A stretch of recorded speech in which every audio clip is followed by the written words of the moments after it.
لامين يامال، اللاعب الإسباني الشاب البالغ من العمر 16 عاماً، يعتبر واحداً من المواهب الواعدة في نادي برشلونة ومنتخب إسبانيا لكرة القدم.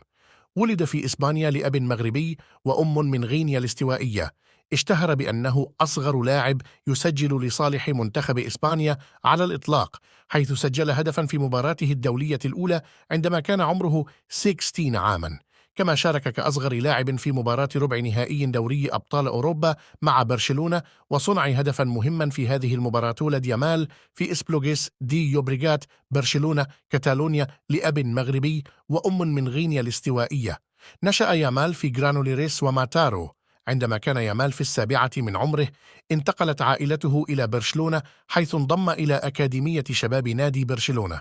لامين يامال، اللاعب الشاب الإسباني، بدأ مسيرته في أكاديمية لاماسيا، وسرعان ما أظهر موهبته الكبيرة.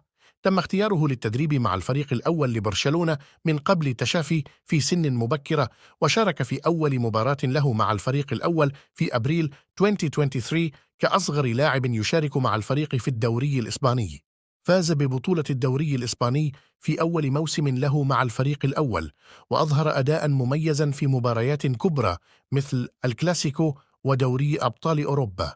يامال أصبح أصغر لاعب يسجل هدفا لبرشلونة في الدوري الإسباني، وكسر العديد من الأرقام القياسية السابقة للاعبين في سن مماثلة.